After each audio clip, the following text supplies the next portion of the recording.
ছাত্র জনতার আন্দোলনে পালিয়ে যাওয়া সাবেক প্রধানমন্ত্রী শেখ হাসিনাকে ফেরত চেয়ে ঢাকার পাঠানো কূটনৈতিক নোট পাওয়ার তথ্য নিশ্চিত করেছে ভারত। সোমবার দেশটির পররাষ্ট্র মন্ত্রণালয়ের মুখপাত্র রণধীর জয়সওয়াল এই তথ্য নিশ্চিত করেছেন। ভারতের ইংরেজি দৈনিক ইন্ডিয়া টুডে এক প্রতিবেদনে এই তথ্য জানিয়েছে। প্রতিবেদনে বলা হয়েছে, নোবেল বিজয়ী ডক্টর মোহাম্মদ ইউনূস নেতৃত্বাধীন বাংলাদেশের অন্তর্বর্তীকালীন সরকারের কাছ থেকে ক্ষমতাচ্যুত প্রধানমন্ত্রী শেখ হাসিনাকে ঢাকায় প্রত্যর্পণের বিষয়ে একটি আনুষ্ঠানিক চিঠি পেয়েছে ভারত। দেশটির পররাষ্ট্র মন্ত্রণালয়ের মুখপাত্র রণধীর জয়সওয়াল এই তথ্য নিশ্চিত করেছেন।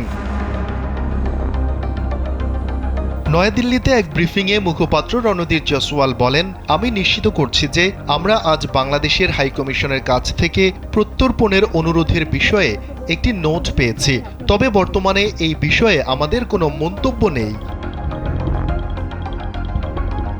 এর আগে বাংলাদেশের পররাষ্ট্র উপদেষ্টা তৌহিদ হোসেন সোমবার বিকেলে সাংবাদিকদের বলেন, বিচারিক প্রক্রিয়ার জন্য বাংলাদেশ সরকার শেখ হাসিনাকে ফেরত চায়। এই কথা জানিয়ে আমরা দেশটির সরকারের কাছে একটি কূটনৈতিক বার্তা পাঠিয়েছি।